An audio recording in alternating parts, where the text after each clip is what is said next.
Kompally బొల్లారంలో 56 లక్షలకే gated కమ్యూనిటీలో 2 BHK flat. Just call. నమస్తే, welcome to మనం టీవీ. నేను మీ ప్రియాంకరావు. కేసీఆర్ నగర్ నుండి ఈరోజు కూల్చివేతలు స్టార్ట్ అయ్యాయి.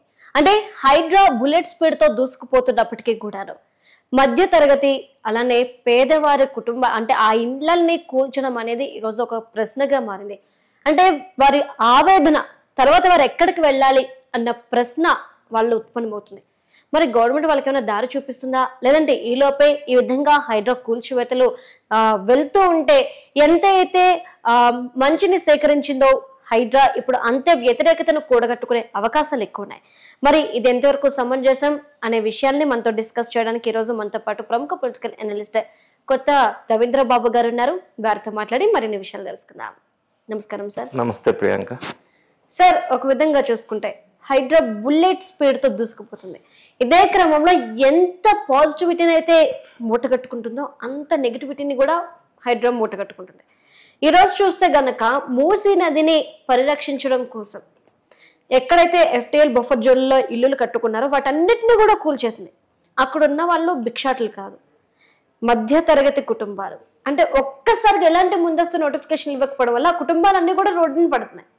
అంటే ఒక విధంగా మనం ఆ మధ్యతరగతి కుటుంబాల గురించి ఆలోచించాలా, లేదంటే ఇప్పుడు దీంట్లో ఉన్న రాజకీయ కోణం కేసీఆర్ నగర్, ఆ ఏరియా అంతా కేసీఆర్ నగర్ అంటారు కాబట్టి కేసీఆర్ నగర్ లో కూల్చివేతలు ఇది ఒక టార్గెట్ అని చెప్పి అనుకోవాలా, ఎట్లా చూడాలి అంటారు అసలు? ఇప్పుడు ఈ రోజు హైదరాబాద్ గా అయిపోయింది. సండే వచ్చిందంటే వామ్మో సండే అని జనమంతా ఉలిక్కి పడే సందర్భం ఈ రోజు హైదరాబాద్ లో మనం చూస్తా ఉన్నాం.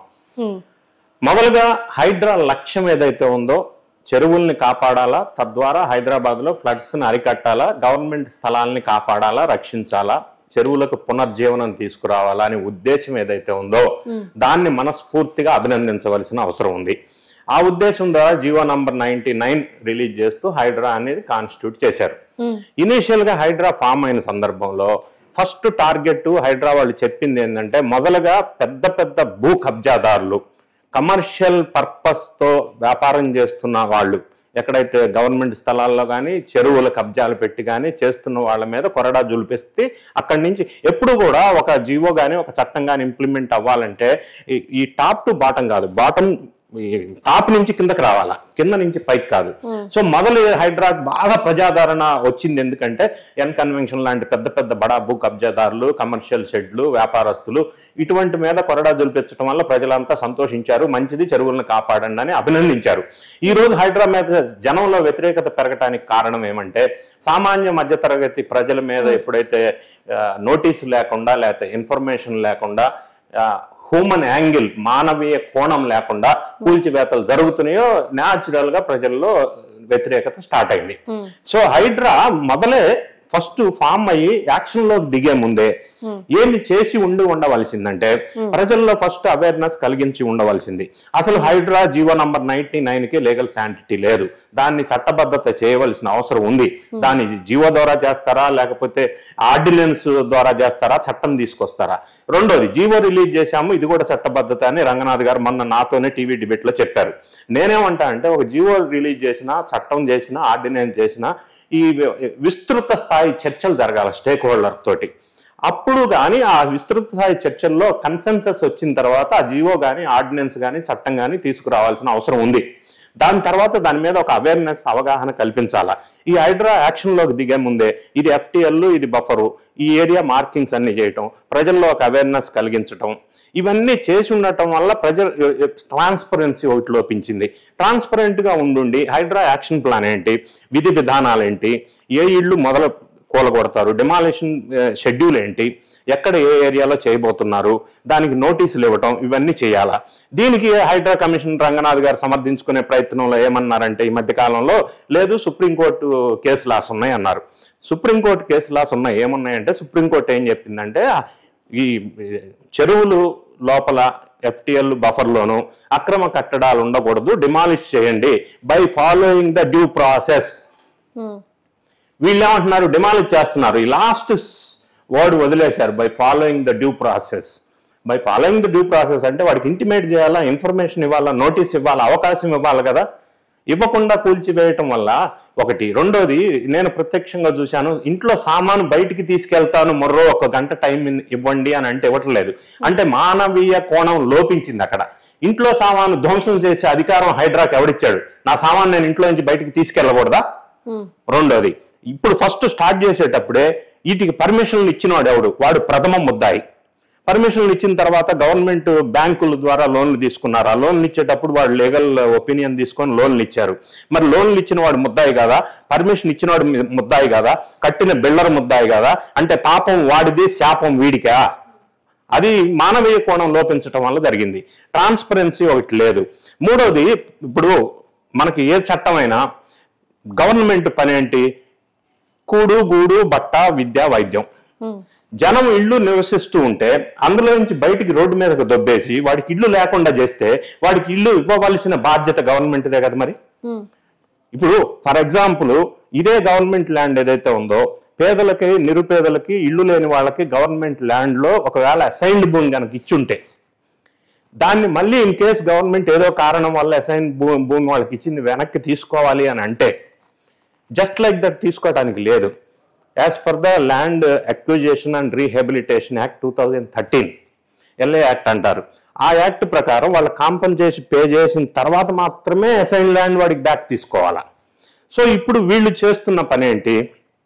ఏమీ లేదు. కూల కొడుతున్నారు, జనాన్ని రోడ్డు మీద కొడుతున్నారు, బయటికి కొడుతున్నారు. అట్లా చేయకూడదు కదా. వాళ్ళకి R&R ప్యాకేజీ ఎవరిస్తారు? రీహాబిలిటేషన్ అండ్ ప్యాకేజ్ ఇవ్వాలి కదా. అది ఇవ్వకుండా రోడ్డు మీదకి దొబ్బితే వాళ్ళు ఇల్లు లేకుండా చేస్తే అది కరెక్ట్ కాదు కదా, ఒకటి. రెండోది, దుర్గం చెరువులో ఉన్న పెద్ద పెద్ద బడా వ్యాపారవేత్తల యొక్క నోటీసులు ఇచ్చారు, 2 నెలల టైం ఇచ్చారు, వాళ్ళు కోర్టుకు వెళ్ళారు, స్టే తెచ్చుకున్నారు. అంటే దుర్గం చెరువుకు ఒక న్యాయం, సున్నం చెరువుకు ఒక న్యాయమా? అంటే అక్కడ వాళ్ళు ధనవంతులు, ఇక్కడ వీళ్ళు పేదవాళ్ళనా? ఈ అసమానత ఉండకూడదు, అందరికీ ఈక్వల్ ఉండాలి కదా. It is a violation of article 14 of the Indian constitution. ఎక్కడ ఈక్వాలిటీ లేకుండా, సమన్యాయం అనేది లేకుండా, ఇట్లా different people, segment of people కి డిఫరెంట్ విధంగా వెళ్ళటం వల్ల ప్రజల్లో వ్యతిరేకత వస్తే హైడ్రా లక్ష్యం దెబ్బతినే అవకాశం ఉంది. ఆ విధంగా వాళ్ళ ఆలోచన మొదలే చేసుకొని ఉంటే బాగుండేది. ఇప్పుడేమంటున్నారు? ఎస్, మేము దాన్ని ఆర్డినెన్స్ తీసుకొస్తాం, చట్టం తీసుకొస్తాం అంటున్నారు. ఇప్పుడు మూసీ రివర్ ఫ్రంట్ మీరు ప్రస్తావించారు. మూసీ రివర్ ఫ్రంట్ లో 15,000 ఇళ్ళు రీహాబిలిటేట్ చేయాలా. వాళ్ళకి డబుల్ బెడ్రూమ్ ఇందిరమ్మ ఇళ్ళు లేకపోతే డబుల్ బెడ్రూమ్ ఏదో ఇస్తామంటున్నారు. అయినప్పటికీ వాళ్ళు మేము వెళ్ళమంటున్నారు. ఎందుకంటే ఇది సెంటిమెంట్ తో ముడిపడి ఉన్నది. ఇళ్ళు అనేది ఒక వ్యక్తి, ఒక కుటుంబం, దానికి ఉన్న అటాచ్మెంట్, సెంటిమెంట్, ఎన్నో రకరకాల భావాలతో అది అటాచ్ అయ్యబడి ఉన్నటువంటి పరిస్థితి ఉంటుంది. ఆల్ ఆఫ్ ఎ సడన్ వచ్చి నువ్వు వెళ్ళిపో వేరే దగ్గర కంటే కాదు. ఇక్కడ రీహాబిలిటేషన్ కోసం డబుల్ బెడ్రూమ్ ఇళ్ళు ఇస్తామంటున్నారు. మూసీ రివర్ ఫ్రంట్ ముఖ్యమంత్రి గారి డ్రీమ్ ప్రాజెక్ట్ కాబట్టి. మరి అదే నిన్నటి వరకు హైదరాబాద్ లో అన్ని ఇళ్ళు, పేదవాళ్ళ ఇళ్ళు, అపార్ట్మెంట్స్, విల్లాస్ కూలగొట్టేశారు. వాళ్ళకి ఏమి ఇవ్వరా? వాళ్ళకి రీహాబిలిటేషన్ ఇవ్వరా? ఈ ఫార్ములా అక్కడ అప్లికబుల్ కాదా? ఇది సమన్యాయం ఎట్లా అవుతుంది? ఇక్కడ ఇచ్చినప్పుడు అక్కడ కూడా ఇవ్వాలి కదా. నిన్నే కదా పటాంజలిలో కోలుగొట్టారు, బెరంగోళ్ళలో కోలుగొట్టారు, నల్ల చెరువులో కోలుగొట్టారు, డైలీ చెప్తానే ఉన్నారు కదా, అమ్మో ఆదివారం లాగా. అటువంటప్పుడు వాళ్ళకు ఒక న్యాయం, వీళ్ళకు ఒక న్యాయం చేయకుండా ఉండాలా. వీళ్ళకి ఒక స్ట్రాటజిక్ డెసిషన్ మేకింగ్ ఉండాలా. రెండోది ట్రాన్స్పరెన్సీ ఉండాలా. మూడోది హ్యూమన్ యాంగిల్ ఉండాలా. ఇంకొకటి మనం గమనించినట్టయితే ఇక్కడ ఏమవుతుందంటే, హైడ్రాలో సిస్టంలో రంగనాథ్ గారి కమిషనర్ స్థాయిలో ఉన్న కమ్యూనికేషన్ కింద గ్రౌండ్ లెవెల్లో డిమాలిష్ చేస్తున్న కింద స్థాయి ఆ టీంలో ఈ రెండింటి మధ్య కమ్యూనికేషన్ గ్యాప్ ఉంది. ఆయన లేదు మేము ఉన్న వాళ్ళని కూలగొట్టం అంటారు ఒకరోజు, ఉన్న వాళ్ళనే కూలగొడుతుంది మనం రెగ్యులర్ గా చూస్తున్నాం. అంటే చెబుతున్న దానికి ప్రాక్టికల్ గా చేస్తున్న దానికి ఒక లింక్ అనేది మిస్ అవుతుంది. ఇది గ్యాప్ వస్తా ఉంది. అది కమ్యూనికేషన్ గ్యాపా, కావాలనే చేస్తున్నారా? రెండోది మీరు ప్రస్తావించారు, కేసీఆర్ నగర్ కాబట్టి కూలగొట్టారా, పొలిటికల్ యాంగిల్ ఉందామని.